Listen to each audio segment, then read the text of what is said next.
Crime branch ने तो बता दिया बाकायदा प्रेस कॉन्फ्रेंस करके कि हमने सर्विलांस किया, इनको ट्रैप लगाया और तब जाकर बड़ी मुश्किल से इनको हमने आज पकड़ा पीपली से। तो ये समर्पण कहलाता है क्या? नहीं, हमें लगता है दिनेश जी, ये जो स्टोरी बनाई जा रही है इसके पीछे क्या राज है, लेकिन ऐसा नहीं। आप देखिए नारायण साईं जी का आप चेहरा देखे होंगे, हंसते हुए बाहर आया है। कोई को अगर अपराधियों की तरह अगर पकड़ा जाएगा तो इस तरह का चेहरा नहीं होगा। और जहां तक बात है, देखिए पिछले कई दिनों से टीवी चैनलों पे दिखाया जा रहा था कि नारायण साईं दाढ़ी छिलवा लिए हैं, रूप बदल लिए, जबकि ऐसा कुछ नहीं था। उसी तरह सामान्य अपने वेशभूषा में थे और सामान्य अपने जो चेहरा था उसे दाढ़ी था, सब कुछ था।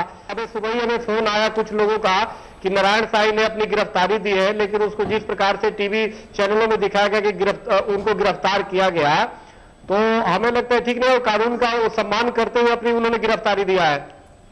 मतलब कैसा? इसको स्पष्ट करना बहुत जरूरी है कि गिरफ्तारी उन्होंने दिया है, समर्पण किया है। आज भी उन्होंने एक तरीके से तो वेश बदला ही हुआ था, उन्होंने पगड़ी पहनी हुई थी, सिख बने हुए थे वो।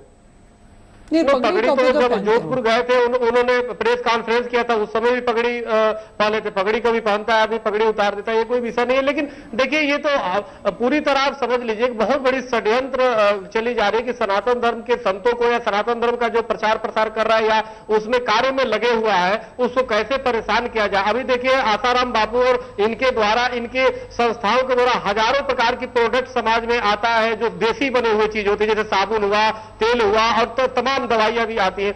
उसको प्रभावित, चुकी अब वालमार्ट द्वारा भारत में आने वाला है, वालमार्ट नाम का वो पता नहीं कौन प्रोडक्ट जो बेचने के लिए, ये सब चीजों को लेकर के प्रभावित करने के लिए धर्म गुरुओं को खत्म कर दिया था कि देसीकरण समाप्त हो जाए, देसीकरण दवाई, देसीकरण साबुन और जो भी देसी चीजें बिक रही है वो खत्म हो जाए और इंटरनेशनल सब यहाँ पे बाजार हावी हो जाए। ये सब बहुत बड़ी चाल है। लोग शराब पीने लगे, लोग जुआ खेलने लगे, लोग दुनिया के सभी गलत कार्य करने लगे। सुनील वानखेड़े साहब, क्या नजरिया है आपका?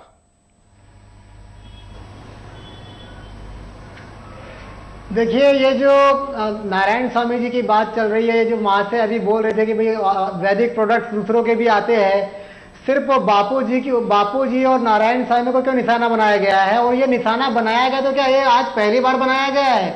ये भारतीय संस्कृति पे अटैक है और ये अटैक जो है 2004 से लगातार चला आ रहा है। जयेंद्र सरस्वती जी महाराज, दीपावली की रात को उनको उठा लिया जाता है और हत्या का दोषी करार करने का पूरा प्रयास किया जाता है। सब मीडिया चैनल्स बोलते हैं कि इनको फांसी दे देनी चाहिए, फांसी की सजा हो जानी चाहिए। आज जब जयेंद्र सरस्वती जी महाराज निर्दोष छूट के आते हैं तो एक कॉलम की भी खबर नहीं बनती है। साध्वी प्रज्ञा, उनकी गलती क्या है? साध्वी प्रज्ञा की गुनाह क्या है उनका? आज तक उनके खिलाफ कोई चार्जशीट दायर नहीं हुई है। 3 साल उनको बिना कारण प्रताड़ना दी गई, तरह तरह के उनसे यातनाएं दी गई, उनका नार्को टेस्ट किया गया। क्या यह आवाज किसी ने उठाई? ऐसे ही बापू जी को रात को 12:30 बजे गिरफ्तार किया गया, छल बल से गिरफ्तार किया गया। बापू जी बोल रहे थे कि भाई हम सुबह चलने को तैयार है, जोधपुर पुलिस का हम इंतजार कर रहे हैं, जोधपुर पुलिस आए और हमसे पूछताछ करे। एक छल बल और कपटपूर्ण गिरफ्तार करके लाया गया। ये पूरी भारतीय संस्कृति के खिलाफ साजिश है। बापू जी की गिरफ्तारी के बाद करवा चौथ का व्रत आया। करवा चौथ के व्रत के दिन रात को डिबेट चलती है कि भाई करवा चौथ का व्रत करना ठीक नहीं है। अगले दिन अखबारों में एक पेज की कवरेज आती है कि करवा चौथ का कड़वा अनुभव। अगर बापूजी बाहर होते तो इस बात का विरोध करते।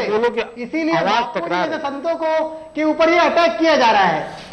क्या अदालत अगर जमानत नहीं दे रही है, लगता है उसको कि ग्राउंड नहीं है, इनको अंदर ही रखा जाना चाहिए? क्या आपका यह आरोप है कि इस साजिश की पूरी तस्वीर में हर कोई शामिल है, यहां के सिस्टम का हर एक कंपोनेंट, आप ये कहना चाह रहे हैं?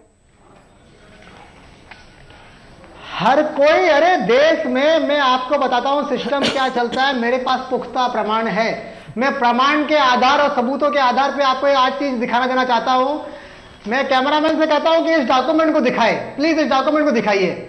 इस डॉक्यूमेंट में क्या लिखा हुआ है कि जॉकब जॉन ग्रेस होम जयपुर, ये एक पादरी है, इसने 13 लड़कियों के साथ बलात्कार किया और उनके मेडिकल टेस्ट में ये प्रूफ हो गया कि बलात्कार हुआ है और वो सारी नाबालिग लड़कियां थी 13 से 15 साल के बीच की। आज आप बताइए, आपने इसके ऊपर कभी डिबेट प्रोग्राम किया या इनके ऊपर पॉस्को एक्ट क्यों नहीं लगाया गया? क्योंकि ये पादरी थे। पादरियों के ऊपर आज पादरियों की कोई भी बात हो, आज पादरियों पे कोई केस नहीं चलाया जाता। मुझे बताइए किसी अदालत में केस चल रहा है पादरी का?